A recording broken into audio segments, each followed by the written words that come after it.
So I semi-retired at the age of 30, and this is a 1-year update to that video. A few of you have requested for that. If you haven't already, check out the video that I'm referring to. That will explain what I mean when I said I semi-retired by the ripe old age of 30 years old. So first of all, let's explain how I got there. Like I said in my previous video, I semi-retired at the age of 30. So I quit my full-time job, which was in academia. I studied, over 10 years, got a PhD, and decided to leave academia. I was on a really good trajectory. I had over 25 published papers. I had a published book, and everything was looking good in terms of academia. However, I decided to quit all of that, move countries to somewhere a bit cheaper than London, and live off completely from my YouTube income. Now, in the previous video, I said that my YouTube income was around £3,000 a month and my basic costs were around £1,200. Last year, I had £120,000 invested, and in this video, I'm going to give you an update. Am I really semi-retired? How did that go? A lot changes in a year, including our mentality. So how has that exactly transpired? So the premise of being semi-retired is that I work whenever I want. I have enough of an income that isn't tied to my labor, that covers all my basic living expenses and gives me money to do what I want when I want, most importantly. Previously in my video, I said I was working around 10 hours a week, which I would say is semi-retired. Imagine only having to work around 10 hours per week and then, doing whatever you want. That is honestly the life. I also said what makes semi-retirement special for me is that I don't have to do something that I don't want to do. For example, in employment, sometimes you have to spend time with people you don't want to, or you have to spend time in meetings and things like that. As someone who is semi-retired, I don't have to spend my time doing that. And most importantly for me, it wasn't material possessions, but it was spending time with my family, which I thought my previous job was taking me away from that, even though it was pretty flexible. But I want to spend at least 90% of my waking day with my wife and kid. Now, one other thing that I did mention is that I want to do everything by myself. I didn't really want any employees or anyone to, have to worry about, because if times were tough, I would make the cut for myself and I don't have to worry about, cutting someone else off. So 1 year later, let's run through the numbers first, and then I'm going to go through all the updates to those points that I made, and honestly, so many lessons that I learned in just a year. So a year ago, I had about £120,000 invested, and fast forward to a year later, I have over £150,000 invested, so around £35,000 that I've gained through my investments alone. In my previous video, I made a calculation. I had £120,000 invested. I was 30 years old, and if I wanted to retire at 60, which was still quite early retirement, even if I stopped depositing and got an annual average of 8%, I would have £1.3 million for retirement, which I thought was pretty good. Add the state pension to that and any private pensions, and we're off to a good start. My biggest ISA is with Trading 212. As you can see, my stocks and shares ISA is nearly £120,000. I do have ISAs elsewhere, but overall, Trading 212 is still my favorite platform. And if you would like to sign up to Trading 212 and receive a free fractional share worth up to £100, all you have to do is to click the link in the description down below. Or you can go into the promo code section and just enter my code JUBAIR, and you should receive a free fractional share worth up to £100. This really helps out the channel, so thank you. So here is the new calculation. So my investments have grown pretty nicely, even though I made quite a bit of bad decisions over the past year in the stock market. I still grew my money and I'm still happy with that. We could have been looking at near £200,000. But you know what? Such is life. You don't get everything that, you ought to in your head. So running the new numbers, in 29 years when I'm 60, I could have £1.5 million.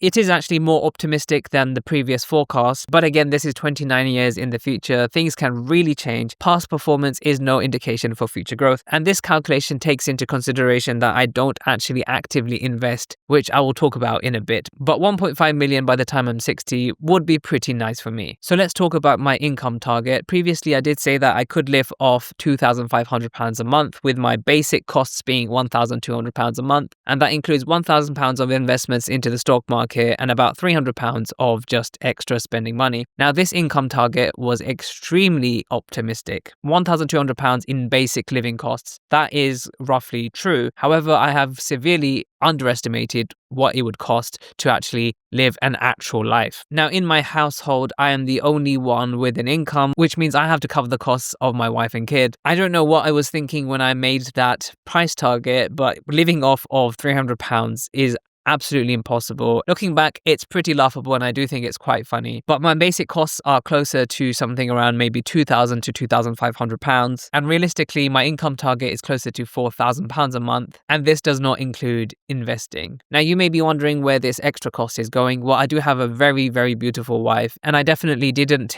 take into consideration all the little costs that add up. Now, my wife is by no means a heavy spender, but there are things that, she needs to buy. There are things that she wants. And these days, I allocate around £1,000 a month so that she can buy what she wants and needs, which is actually very reasonable. And then there's the costs of traveling around the country, which adds up, and I didn't really take that into consideration. I was pretty naive back then. Then there's, of course, emergency costs. And over the past year, I have been completely hammered by emergency costs well into the 20,000s. It was a very rough year for expenses. That's something I've learned, is that you always have to have an emergency fund, because you don't know what is going to hit you. And when it rains, it really does pour. So I would say I spent around £5,000 a month with these additional unexpected costs. And that means that I barely invested any new money. So I probably put in maybe £2,000 over the year, which makes my return on investment really, really good. And I'm actually happy about it. I could have made very different decisions with my investments and made a whole lot more. But, should have, would have, could have, we can't go back in time and change things. So you may be wondering, with this increased spending, how was I able to fund that, considering that my YouTube channel was only generating £3,000 a month? Well, luckily there was a saving grace here, and that was that when I went full-time on YouTube and TikTok, my income increased quite drastically. And that was the vehicle that allowed me to, cover these expenses and not dip into my investments, which was the last thing I wanted to do. So previously I said I was making around £3,000 on YouTube, and, Alhamdulillah, which is Arabic for praise be to God, my YouTube income has increased drastically. Now, £3,000 was a lot of money for me back then, considering my job was giving me £4,000, but an extra £3,000 was actually really good. I was doing 10 hours a week and earning £3,000. It was great. So over the past year, this YouTube channel and my TikTok channel overall has generated six figures. So that's over £100,000, which has allowed me to pay for these unexpected costs and also a few other things that I'll talk about later. So if you do the math, that is, on average, much more than £3,000 a month. I don't want to, show off or anything like that. And I do believe I owe you some sort of, transparency. From the beginning, I've been very transparent about that. So with this newfound income, I was able to cover the costs. And even if you think about it, even with this very high income, I was not able to, or at least I did not prioritize investing further into the stock market. And I have learned so many lessons over, the course of the past year, which I want to do later on in a tidbit. I know my videos are super rambly and they go on forever and ever and they lack structure, but this is just how I am. So my YouTube income increased drastically, and there were some problems with that. Like I said, a lot of unexpected costs. And also I didn't expect that my YouTube income would be so high. And therefore I wasn't prepared in a tax manner. So I was operating under a sole trader. And if you know, in the UK, if you earn over £100,000, including the job that I had for the first few months of the year, so I was earning quite a bit over £100,000 in total. As a sole trader, that means over 50% tax. And because I moved to Scotland, the tax brackets are higher. I also had to pay student loans. And because people in Scotland typically, have free education, obviously, I had my education in London. It was a whirlwind of, emotions. I actually felt like I was kind of struggling with a six-figure salary because the taxman was going to take over 50%. I had all these expenses, around £3,000 a month of extra expenses that didn't amount to me getting anything in return. It was just things that I had to pay, unfortunately. This money just had to be spent and I didn't get anything tangible in return, so it kind of sucked. And this brings me on to the lessons that I learned. So remember how I said I used to work 10 hours a week and I made around £3,000. Well, over the past year, I've learned a lot about myself and about, just the psychology of money. And for me, I stopped working 10 hours per week and I probably worked a lot more than that. And that was because I felt the more that I worked, the more that I made. In some months, I made so much. and I was working so much. No longer was I actually semi-retired really, because I was just working quite a bit. I was obsessed with it, daily TikTok videos, and I was making very regular content on YouTube about 3 times a week. So realistically, my whole idea of being semi-retired and spending time with my family, it kind of got shoved away a little bit. So these are some of the lessons that I learned. One thing that I learned was greed, and my wife was always there to point it out. She was saying that I was being greedy, I was spending too much time, I was making a lot of money. We're talking about multiple 5 figures a month, and that was a lot of money, and I just wanted more and more. And honestly, I could see myself, my psychology changing quite a bit, and I just wanted more and more and more money. Reflecting back on that time, I do think that at some point you do have to find your enough, because if you don't find your enough, you're just going to want to make more and more. If £10,000 a month is not enough, then you want £50,000, and then if £50,000 is not enough, you'd want £100,000. So I found myself, battling that, how much do I actually really need? Because realistically, like I said, my price target of, £2,500 per month. Last year, I was fine with that, making less, but spending more time with my family. But as the money rolled in, things changed and I wanted more and more. The thing is, my spending and my wife's spending is still quite low. My wife actually doesn't buy any new clothes and she thrifts everything. Things like that does keep the costs down, but there are some things that we probably do spend on. For example, gifts for my wife. Whenever there is an occasion, I always tend to buy gold, and she doesn't really accept anything less than 22 carats. At the end of the day, you have to live by your values. If marriage is important to you, then you have to put the work into your marriage. Like I said, my wife is extremely beautiful and very precious to me. So giving back to my wife, letting her spend on things that she wants, and giving her gifts is very important to me. The other lesson that I learned is, values are very important. If your wife is central to your life, then you should treat her better and stuff like that. Another thing that has really improved my life, even though I feel like over the past year, I went through a lot of struggles, not just financially, there were other things, of course, I'm not going to mention in this video. My wife and I actually started praying for the first time, and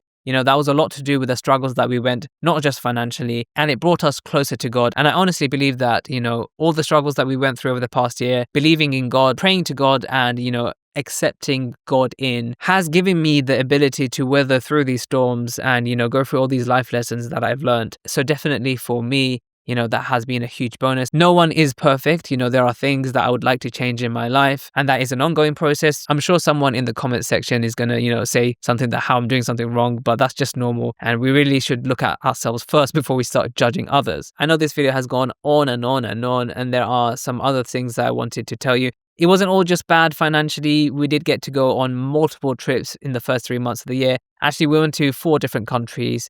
Wales, if you count that as a country. We went to Egypt, which was my wife's dream place to go ever since she was young. We went to Morocco, which was great, and also Spain. My wife is Mexican, so she loved, being able to speak the language there, because obviously they speak Spanish there. Generally speaking, though, the extra income was very important. We got to buy a lot of things that we needed. There was never really a point where, we were struggling, of course. But, at the back of my head, knowing that I had to pay a lot of tax was really difficult for me. Now I've changed everything into a limited company, which is actually really good because my wife doesn't work. She's also a company director, so which means we can actually take out a lot of money from the business without having to pay a ton of tax. So this year already financially, I'm in a much better place than the past year where I had to pay tens and tens of thousands of pounds of tax, and also I had to potentially pay some VAT on top of that. In the previous video, I talked about some problems that I anticipated. Let's go through them. I said that I would never buy a property because I always wanted to rent, and the benefits of renting. I am still renting and I'm still happy that I'm renting, but buying a property in the future might be something for me. It's just not a priority now. Right now, I live in Scotland, which is not where I was born, so I don't know where I'm going to fully locate to, and that's one of the reasons as to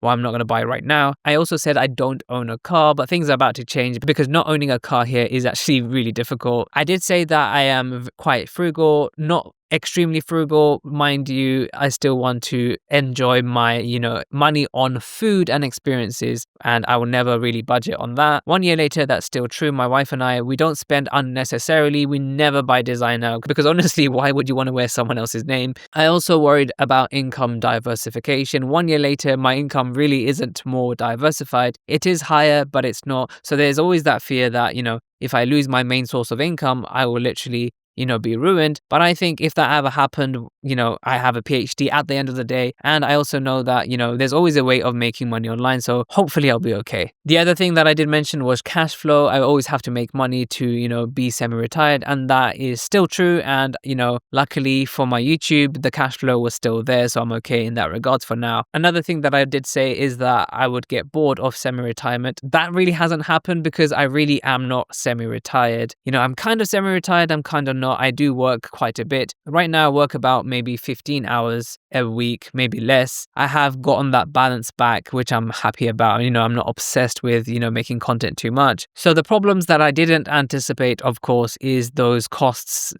over £20,000 of costs that went into the abyss. They sucked. And at the time it was the worst thing. But now I'm over it. I can reflect back and honestly say that these costs do happen sometimes and you do have to factor them in. I'm so grateful and lucky that I had enough income, enough saved to cover these costs without dipping into my investments. One thing that I didn't anticipate was greed and fear. Greed in trying to make more and more money, and the fear of just, not making enough money. That's something I didn't anticipate. Right now, I'm reading a book called The Psychology of Money, which is really popular, and it's really teaching me, more about the psychology behind money. A lot of those lessons I already knew, but the psychology behind money is very important. So make sure to check out some of my other videos, and I'll see you in the next video.